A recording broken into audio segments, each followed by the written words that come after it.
The bleeding edge of technology. It's something you're going to hear a lot of YouTubers talk about when it comes to a new product. What is it?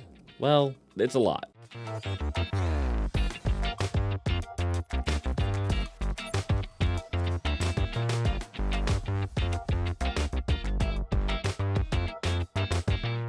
So before we get into this very fun topic, don't forget to like the video if you liked the video, subscribe to the channel.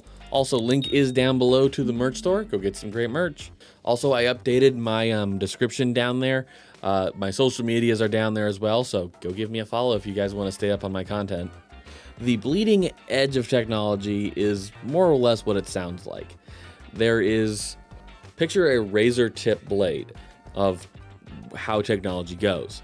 As it's pushing forward, there's going to be a split. The split is going to be some good and some bad. Let's talk about the bad first. The bad is going to be what I call the bleeding edge tax. The bleeding edge tax is either going to be taken out in two ways: hardware, software. It's going to be one of those two ways. Software is going to be something like the software is a little kludgy, doesn't work that well, and doesn't work it isn't as reactive as it needs to be. So for instance, if you're trying to take a bar and take it this way, it lags behind and doesn't completely meet up with the cursor like it's supposed to. Things like that. It could also be like software crashing, software just loses connection with your item, or it won't allow you to update things. There's a lot that can go in the software ones. There's a lot that go into the hardware one as well. The hardware one could be anything from one part of the product does not work to you need to buy these 10 other things to use this one piece of brand new product. Obviously, that can be a little expensive for that second part. So let's just do the game of example. So there is a new CPU. This new CPU is on a new motherboard. So you have to buy a new motherboard. This new motherboard uses new RAM, so you have to get the new RAM. And all of that also needs to be on a new power supply. Why is it a new power supply? Because the motherboard connectors are different. They don't support ATX 2.0, they support ATX 3.0.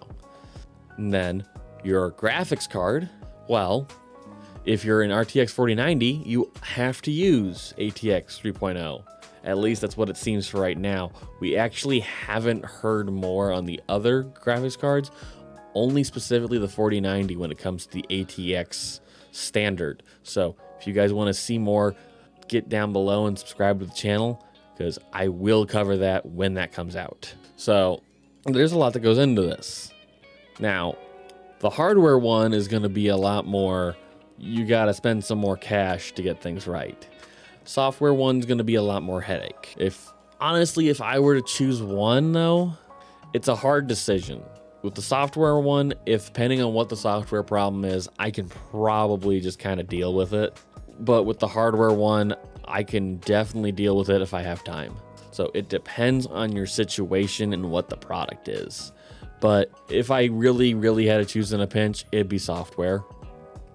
Because if I really needed to, I can switch over to Linux and get into the software and just fix it that way. If it's on there software wise, if it's not, I can just do some other kind of workarounds. That is the nice thing about Linux and it being open source. You can basically do almost anything. It just means you have to know what you're doing. Now I'm talking a lot about bad stuff. What is the good stuff about being on the bleeding edge of technology? It usually means you're going to have the new stuff before everybody else. So, for instance, the Nova Pro Wireless featured the first Pro Wireless headset to have noise canceling as well as sonar. Sonar was built into the software. It didn't work as well on the Pro Wireless, but it was made specifically for the Nova Pro Wireless, and they do work pretty good to my understanding. I never used it because I don't like sonar. I don't like any of those surround ones where I can hear everything around me. It's very disorientating to myself and it hurts my ears. I'm sorry, it's just a matter of opinion. With the AverMedia Nexus, which was their XLR interface, it was the fact that they combined a Stream Deck with a Go XLR and did a pretty decent job on the hardware side. I don't know how well they've done on the software side recently. I know when it came out, it was not doing good, and there were some problems. So that is it. You have to ask yourself, though, if you should be on the bleeding edge. And my honest opinion is most of you probably shouldn't. Most of you should let reviewers check things out, or test things out yourself before you buy it. Now, there's certain ways you can go about doing this. A friend of yours has the new item you want, ask them to let you try it for a day or two. Or go to a store, say like a Micro Center, Office Depot, Staples, depending on what you're going for. Like if it's a laptop, go over, or laptop or a keyboard, go over to one of those, test out the keyboard. See how it feels, see if they can let you like put your hands and wrists down to get an idea of the feel of that. Because you need to know if you can comfortably use that day to day, especially with keyboards and laptops. There are many things that you kind of need to make sure that you are going to be comfortable with when it comes down to keyboards and laptops. For instance, the layout. Are you going to be comfortable with the layout? Does it have the I/O you need when it comes to the laptops?